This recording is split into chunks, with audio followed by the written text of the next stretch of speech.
here, and we are here today doing episode 10 of Dinoseires. Now, this episode should have been pretty obvious if you had read the hint. If you haven't, read or heard the hint, whatever, I don't care. If you haven't, then that's on you. Well, this episode is between the Tyrannosaurus Rex versus the Spinosaurus. But we'll be starting with the Spinosaurus first because I have a little demonstration of the T-Rex. How did it get here? Wait, who's that? No, never mind. So, let's begin with Spinosaurus. It's 15 meters long. You may not think that much, but it's basically 41 to 59 feet long. And it's only around 14 feet tall from the top of his head. Meaning that it's adding the additional sail, it could be around 16 feet tall. Yeah, no, that's not enough. Well, you'll see why when we get to T-Rex. Its mass is 15,000 pounds to 46,000 pounds. It has a long jaw. It has a longer jaw than the T-Rex, but it's not taller than it. Basically, its teeth are coned, meaning that it's not designed for hunting, more fishing, and it has short legs. Yeah, Jurassic Park 3 is not a consideration in this. For the Spinosaurus only had short legs because it had webbed feet, so that it can swim with ease. Its fastest speed is to be 11 miles per hour. And some people think that its jaw bite force could be applied to its jaw. The further out, the weaker, but closer in is stronger, which I call that the scissor build, which basically its jaws act like scissors. But the bite force.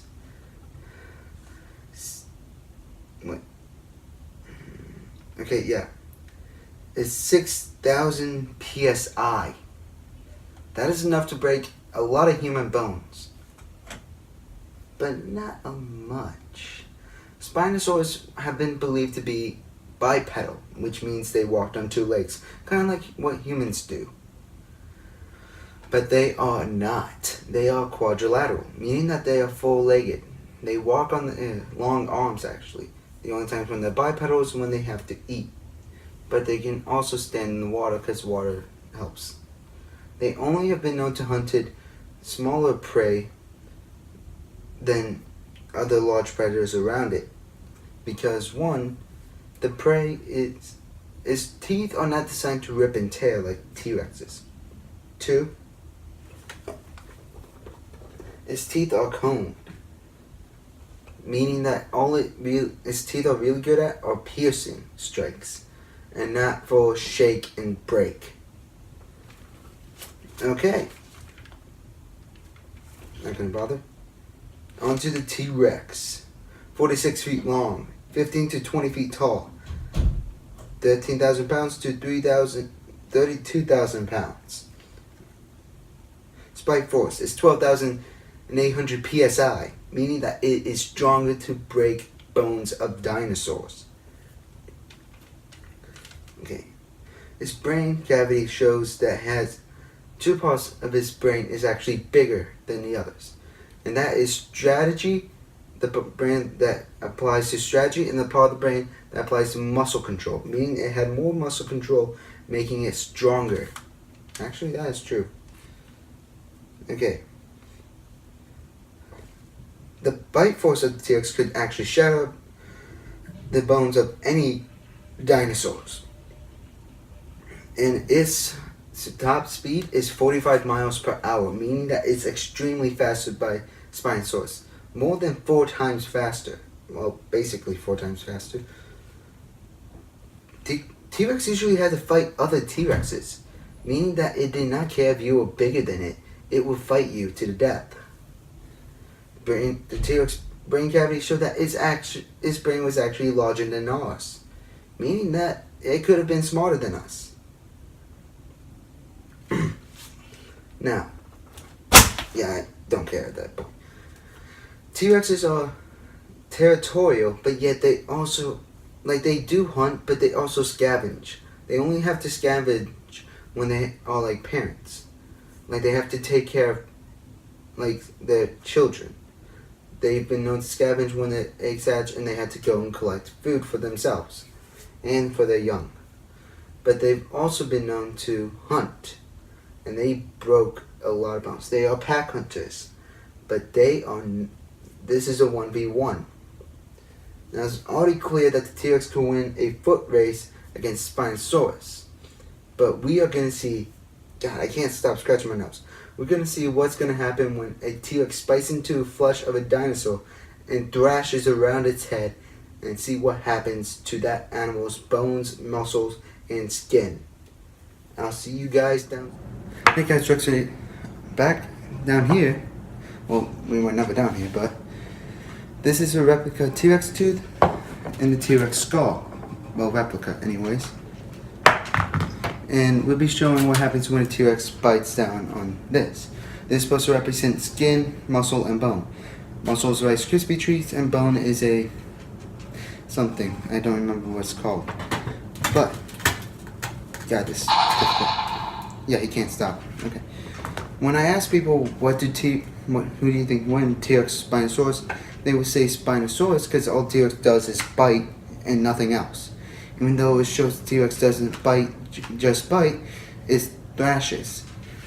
For it's shown on fossils that when a teeth lands, it moves, because that means T-Rex is moving his head, and also due to the animal moving.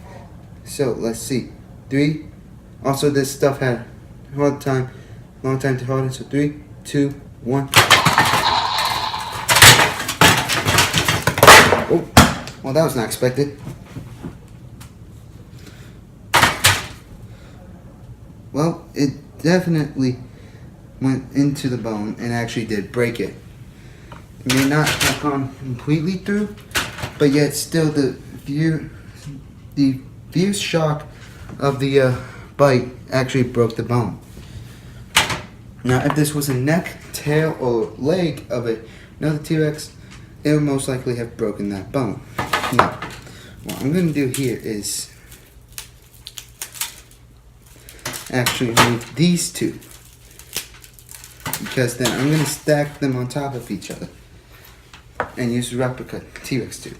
Because when it enters, this is a single tooth, 24 teeth on top and 28 on the bottom. This will show what happens when it enters the flesh and moves around. Ready? 3, 2. And there we go. Yeah. As you can see, that indentation is big. And the T-Rex tooth, when it moves around, it's serrated. Meaning that it doesn't just cut, it will rip and tear this muscle apart if it was muscle. And it almost went all the way through. Jeez, I couldn't even put my thumb. Wait. Yeah, almost went all the way through, but this stuff has been hardening for like weeks now.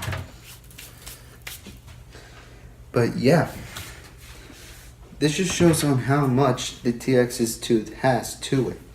It may be like T-Rex's tooth as long as a banana, like 16 to 12 to 16 inches long. But that's from another part that's connected to this tooth, and this is around, like, I would say 3 to 4 inches. But yet still, the flesh of this would have been softer if I've done it earlier, but it had time to harden due to the coloring that I used on it. It took a long time to, well, dry.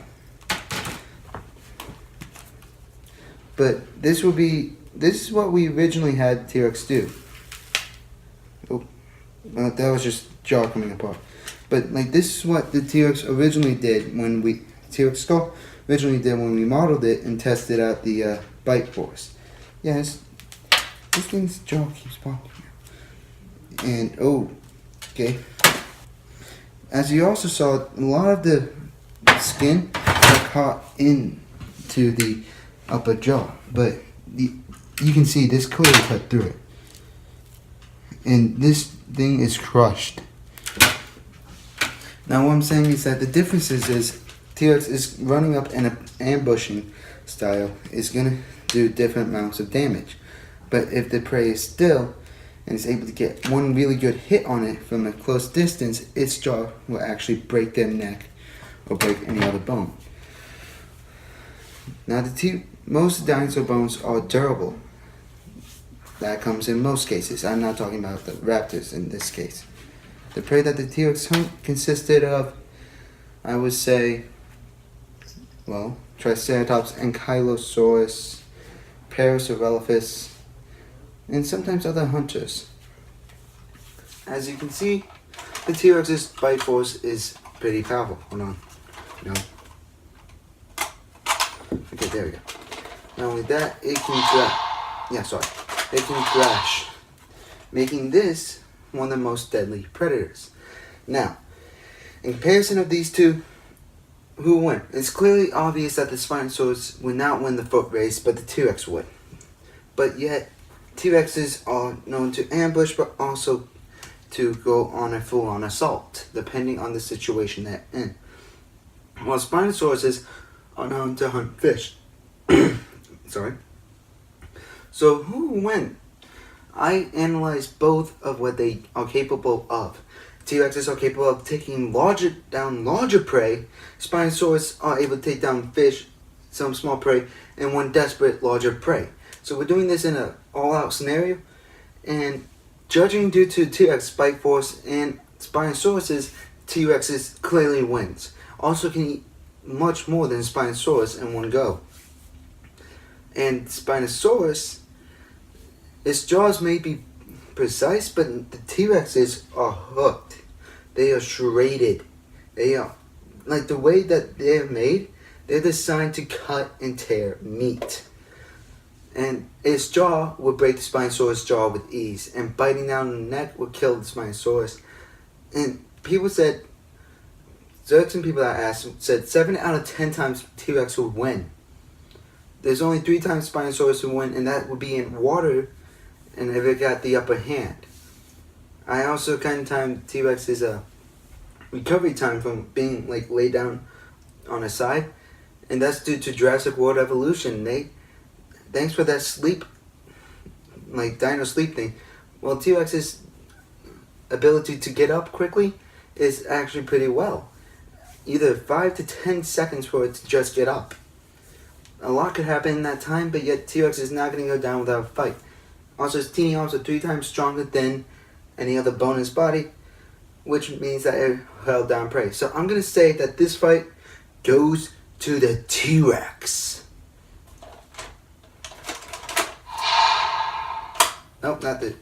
Well, next Dino Series battle will be between the Titan and the Terrorbird, since there's no other name for it. Well, see you guys next time.